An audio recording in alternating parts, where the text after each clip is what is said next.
Good morning students. Today I am going to explain lesson 1 the last lesson.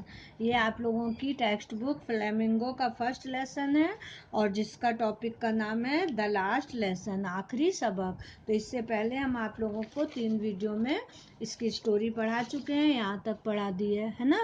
तो ये कहानी जो है वो उस समय की है जब फ्रांस को हरा के प्रशिया ने फ्रांस को हरा दिया था। 1870-71 की बात है।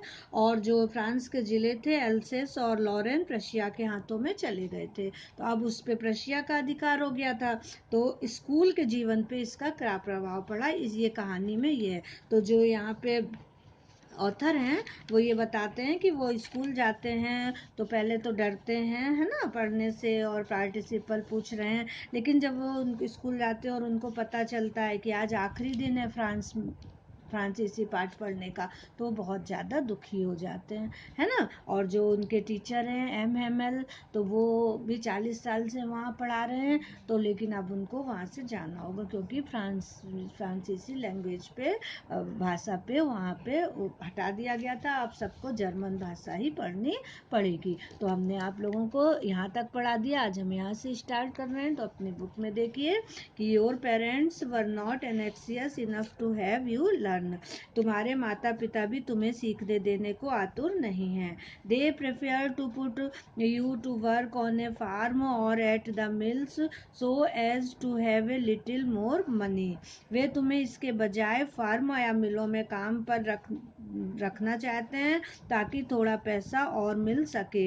एंड आई, और मैं, I have been to blame also, मैं भी इसके लिए दोषी हूँ। Have I not often sent you to water my flowers instead of learning your lessons. क्या मैंने तुम्हें तुम्हारे पाठ सिखाने के बजाय कई बार मेरे फूलों को पानी देने के लिए नहीं भेजा। And when I wanted to go fishing did I not just give you a holiday. और जब मैं मछली पकड़ने जाना चाहता हूँ तो क्या मैं तुम्हें छुट्टी नहीं दे देता हूँ। तो इस तरह जो उनके टीचर हैं ना वो बहुत दुखी हो रहे हैं कि वो बच्चों को पढ़ा नहीं पाए हैं। नेक्स्ट यहाँ देखिए, है ना। Then from one thing to another M Hamel went on to talk of the French language, saying that it was the most beautiful language in the world. तो फिर एक बात से दूसरी एम हेमल फ्रांसीसी भाषा के बारे में बोलते रहे, यह कहते हुए कि यह संसार की सबसे सुंदर भाषा है। The clearest, the most logical, अत्यंत स्पष्ट, अत्यंत तर्क संगत। That we must guard it among us and never forget it. कि हमें इसे हमारे बीच सुरक्षा प्रदान करनी चाहिए और यह कभी नहीं भूलना चाहिए। Because when a pupil are enserved, as long as they hold fast to their language, it is as if they had the key to their prison.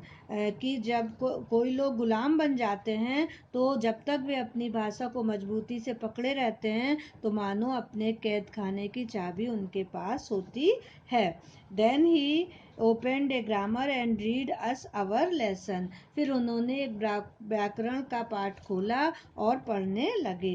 I was amazed to see how well, मुझे आश्चर्य हुआ कि मैंने कैसे आसानी से समझ लिया। Understood it. All he said seemed so easy, है ना। जो कुछ भी कहा उन्होंने कहा वह इतना सरल था।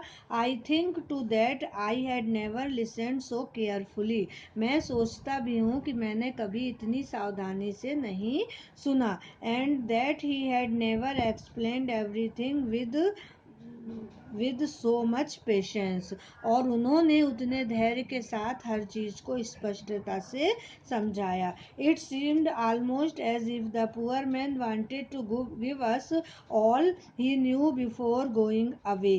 ऐसा लगा कि मानो वह निष्ठा से पढ़ाना चाहते हो और जो कुछ जानते हैं वह हमें जाने के पूर्व देना चाहते हो।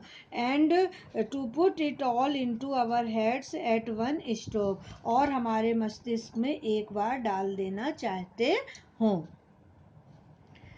After the grammar we had a lesson in writing, है ना। व्याकरण के पश्चात हमें एक सबक व्याकरण के पश्चात हमें एक सबक लेखन के बारे में दिया गया, यानी होम क्लास वर्क दिया गया कि राइटिंग के लिए। That day M Hamel had new copies for us written in a beautiful round hand, France Alsace, France Alsace, है ना। तो उस दिन जो है एम हेमल हमारे लिए नई कॉपियां लाए थे, सुंदर गोल लिपि में लिखे हुए थे, France Alsace, France Alsace. They looked like little flags floating everywhere in the schoolroom, hung from the rod at the top of our desk. वे हर जगह स्कूल के रूप में छोटे सुंदर झुंडों के समान थे, मानो हमारे डेस्क के ऊपर रॉड से लटकाए हों। यू